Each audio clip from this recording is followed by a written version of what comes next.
Hey guys, welcome back to our channel শাসকট। আজকে হলো আমাদের চলে যাওয়ার দিন। আমরা সকাল সকাল চলে যেতে চেয়েছি, কিন্তু দাদু আমাদেরকে জোর করে রেখে দিয়ে বলেছে কোথাও যেতে পারবি না, আজকে তোদের সাবদি ঘুরতে নিয়ে যাব। তারপরে আমরা থেকে গেলাম। সকালের নাস্তা শেষ করে আমরা চা বিস্কিট আর কেক খেয়ে নিয়েছিলাম। তারপরে আমরা চলে যাব আইসক্রিম খেতে। ওটা ললিপপ না, ওটা ললি আইসক্রিম। জল খাবার শেষ করে চলে গিয়েছি লাঞ্চ করতে তিনতলায়। আজকে লাঞ্চে ছিল ডিম ভুনা, মাছের তরকারি, চিকেন ফ্রাই, ডাল, তারপরে মাছ ভাজি, আলু ভাজি, লেবু, শসা, কাঁচামরিচ। এখানে বাবা খেয়ে নিচ্ছে, আর পাশে বসে বসে মা আর দাদু গল্প করছিল, আর আমি আর জয়িতা বসেছিলাম ছোট্ট একটা টেবিলে। এখানে আমরা খেতে বসেছি, আর জয়িতা এখানে ঢং করছে। এখন আমরা সাপের উদ্দেশ্যে রওনা দিয়ে দিয়েছি। সাপে যেতে নাকি নৌকা দিয়ে যাওয়া লাগে, আমরা অনেক খুশি। 2 মিনিট লাগে, কিন্তু হ্যাঁ 2 মিনিট লাগে নৌকা দিয়ে পার হতে। আমি শুধু আমার এই ড্রেসটা লঞ্চ করার জন্য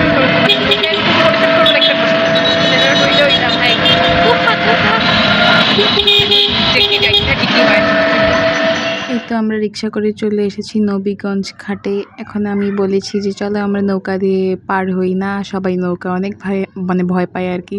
তো পরে আমরা ফেরিতে উঠে পড়েছি। ফেরিতে উঠে সবাই অনেক খুশি, চিপাচিপি করে যাচ্ছে, ভালোই লাগছে। আর এখানে ছোটো দাদু হুন্ডা নিয়ে আসছিল। তারপর এখানে আমরা একটু ঢং করছিলাম সবাই ফেরি থেকে নামার আগে আগে। তারপর আমি সবাইকে একটু ছবি তুলে দিয়েছি। এই যে আপু মনি কোনায় দাঁড়িয়েছে, তার ছবি তুলে শেষে এখন এসে পড়েছি। তারপর আমি আর ছোট দাদু মিলে হুন্ডায় করে ফেরি থেকে ওই পাড়ে নেমে গেলাম।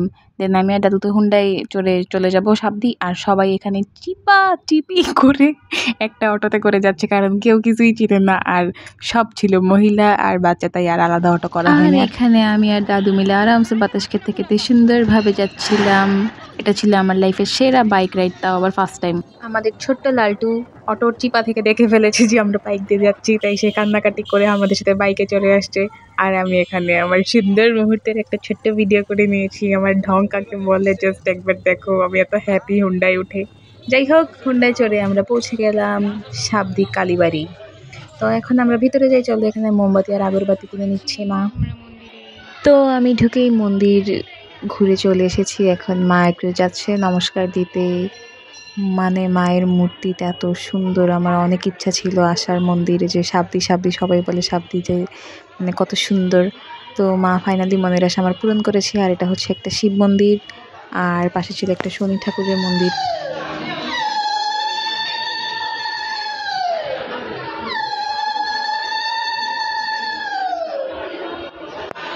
তারপর শুভজিৎ আর তার ছোট্ট বন্ধু মিলে চলে এসেছে এখানে আগরবাতি আর মোমবাতি ধরাতে।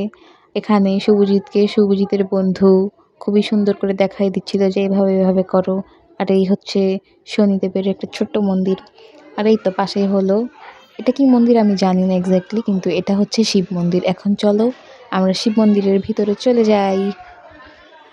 এই তো শিব মন্দিরে আমরা একটু দর্শন করে নিলাম। এরপর আমি পুরোটা মন্দির ঘুরে ঘুরে একটু দেখবো। এই সাবদির মানে মন্দিরটার পাশেই ছিল শীতলক্ষা নদী। এখানে এত সুন্দর সুন্দর স্পিড বোট, নৌকা, তারপরে ইঞ্জিনের নৌকা যাচ্ছিলো। আমার এটা দেখে আবার নৌকায় উঠতে ইচ্ছা করতেছিল, কিন্তু আমাদের আর নৌকায় ওঠার কোনো সুযোগ ছিল না। আর এখানে কিছু মানুষজন বসে রেস্ট করতেছিল, আর আমরা সবাই একটু ঘুরে ঘুরে দেখছিলাম। সাইডে কচুরি পানা ছিল, দেখতে মানে অনেক সুন্দর লাগতেছিল। তারপর এখানে আমরা একটু দাঁড়াই ছবি টবি তুলবো আর কি। এরপর আমি একটু ওই সাইডে যাই, দেখি যে ও মন্দিরটা তো ছোটো, এখানেই শেষ হয়ে যাচ্ছে। সো আমি আর যাই নাই। তারপর এখানে আমি মাকে বললাম, মা একটু দাঁড়াও, এখানে আমি তোমাকে কয়েকটা সুন্দর সুন্দর ছবি তুলে দিই, ছবিগুলো ভালো আসবে। তারপরে এই আর কি। তারপর সাবদির কালী মন্দির ঘোরা শেষ করে আমরা চলে গিয়েছি লোকনাথ বাবার আশ্রমে।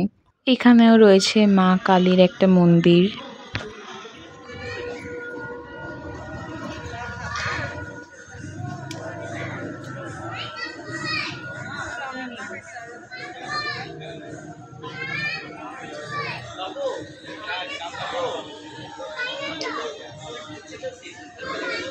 তারপর মা কালীর মন্দির দর্শন শেষ করে আমরা চলে যাচ্ছি লোকনাথ বাবার আশ্রমের দিকে। তখন সন্ধ্যা হয়ে যাচ্ছিল। তারপরে আমাদের ঘোরাঘুরি শেষ হচ্ছিল না, যদিও আমরা বাসা থেকে একটু দেরি করে বের হয়েছিলাম। তারপর মন্দির ঘোরা শেষে শুভজিৎ, দিদা, লালটু আর দাদু মিলে বাইকে করে চলে যাচ্ছিল।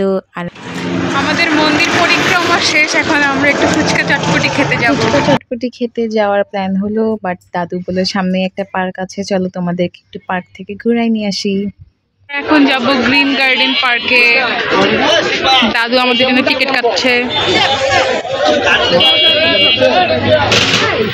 আমরা এখন রাইডে উঠবো। Happy happy happy. এই তো টিকিট কাটা শেষ করে আমি, মা, জয়িতা, দাদু আর আমাদের দুইটা ছোট্ট ছোট্ট মামা এসে পড়েছি পার্কে। আর সবাইকে পাঠিয়ে দেওয়া হয়েছে একটা বড় টেবিল নিয়ে। ফুচকা চটপটির অর্ডার দিয়ে তোমরা বসো, আমরা পার্কটা ঘুরেই 5 মিনিটের মধ্যে চলে আসতেছি। পার্কের ভিতর তেমন কোনো রাইড ছিল না, 2-3টা রাইড ছাড়া, আর সবই মোটামুটি অফ ছিল, শুধু দোলনাটাই চালু ছিল, তাই আমরা দোলনায় উঠে পড়েছি। আর ছোট্টবেলার স্মৃতি মনে করতে করতে গোল গোল গোল গোল ঘুরে শেষ করে নেমে গিয়েছি। পার্ক থেকে বের হয়ে সামনেই ছিল একটা বিশাল ফুচকার দোকান, মানে ধাবা টাইপসের। তারপরে আমরা এক বিশাল লম্বা টেবিল নিয়ে আমাদের সেনাবাহিনী নিয়ে বসে পড়েছি আর দিয়ে দিয়েছি ফুচকা ও চটপটির অর্ডার। এখানে অর্ধেক মানুষজনের খাওয়া শেষ আর আমরা খাচ্ছি, আমাদেরটা আসতেছে আর কি। তারপর খাওয়া দাওয়া শেষ করে আমরা ফেরি করে আবার ব্যাক করছি আমাদের বাসায়। বাসায় এসেই আবার আইসক্রিমের উপর হামলা দিয়ে দিয়েছি। আইসক্রিম খাওয়া শেষ করে আমরা চলে গিয়েছি ডিনার করতে। আজকে ডিনারে ছিল আলু ভর্তা, টমেটো ভর্তা, চিকেন ফ্রাই, মাছ, ডিম, আরেকটা কি জানি ছিল। আর এখানে আমার ওভার অ্যাক্টিং শুধু শুধুই। সবাই আমরা ছড়াই ছিটে বসে পড়েছি। আমরা ডিনার শেষ করে তারপর খেয়েছিলাম রসমালাই। আর রসমালাই দেখলে কেন জানি আমার ঢং বেড়ে যায়। আমি যদিও ক্যামেরা খেয়াল করিনি, এরপর দেখি জয়িতা আমাকে একটু ক্যাপচার করতেছে, তারপরে আমার তো একটু বান্দরামি করতেই হবে। আর এখানে মলিনা আন্টি সবাইকে খাবার বেড়ে দিচ্ছিল, তারপরে মা আর ওরা সবাই মিলে বসে পড়েছে খেতে, যদি ওদের ক্যাপচার করা হয় নাই। আর লালটুকে ডিস্টার্ব করতে আমার কেন জানি খুবই ভালো লাগে। ওকে ডিস্টার্ব করে আমি পৈশাসিক আনন্দ পাই। একটু দেখো আমি ওকে কি পরিমাণ ডিস্টার্ব করছি আর ও কি চিল্লাইছে।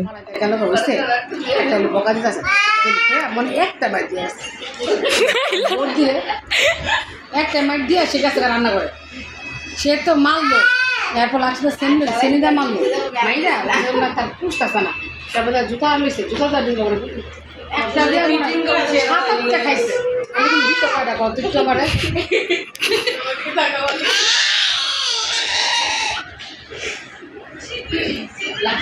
আমি না কেন জানি বাচ্চাদেরকে জ্বালাইয়া পৈশাসিক আনন্দ পাই। ওরে যেই জ্বালা জ্বালাইছি মাইরও খাইছি, চুল টানছে ইচ্ছা মতো। আমার এত খুঁচাইছি, সে অনেক টায়ার্ড হয়ে গেছে, তাই একটু জল খেয়ে নিচ্ছে। আর আমার দিকে এমন এমন লুক দিচ্ছিল, কারণ সে শিওর আমাকে একটু পরে খামচি দিতে আসবে অথবা আমার উপরে এই জলটা ঢেলে দিবে। পরের দিন সকালবেলা ফাইনালি আমাদের চলে যাওয়ার দিন এসেই পড়লো।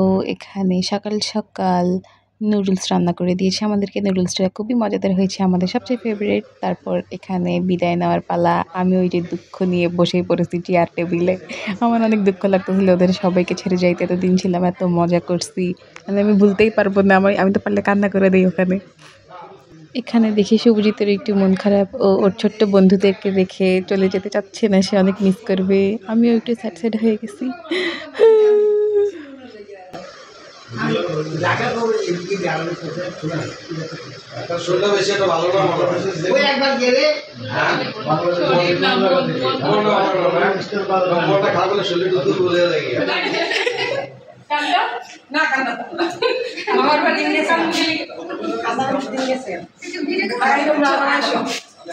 তোমরা আমাদের বাসায় যাইও, তোমার ছোট ক্যাসেটটা নিয়ে যাও, ছোট থাকতে থাকতে নিয়ে যাও, মজা লাগে। কালকে ভিডিও করতে দেখে সবার থেকে বিদায় নিয়ে আমরা উঠে পড়েছি অটোতে। তারপর এখানে দাদু আবার শুভজিতের জন্য 2টা চিপস কিনে দিয়ে আসছে। শুভজিৎ অনেক আবেগে আপ্লুত হয়ে গিয়েছে, সবাইকে ছেড়ে যেতে চাই না। দাদু একটু আদর করে দিল, তারপরে আমি সবাইকে বাই বাই দিয়ে দিলাম। দেখা হবে আবার কোনো এক সময়।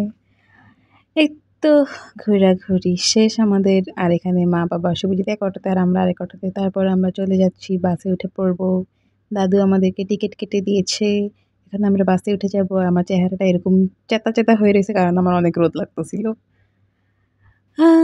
আর কি বলবো, বাসে উঠে পড়েছি। আমি বাসে উঠেই সবার সাথে যেই ছবিগুলো তুলছিলাম ওগুলো দেখতেছিলাম আরকি। এত কষ্ট লাগতেছিল। সকালবেলা লালটুর সাথে দেখা হয় নাই। ওর ২ টা মাইর খাইয়া আসলে খুবই মজা লাগতো। ওর মাইরগুলা ছিল সেরা। সবচেয়ে সুন্দর মাইর ছিল ওর হাতের আরকি। মাকে বলতেছিলাম, "মা আমি ওর হাতের মাইরগুলো অনেক মিস করতেছি। একটু মাইর খাইলে ভাল লাগতো।" ভিডিওটি ভালো লাগলে অবশ্যই লাইক, কমেন্ট, শেয়ার করুন, সাবস্ক্রাইব করুন। ভুলবেন না। টাটা।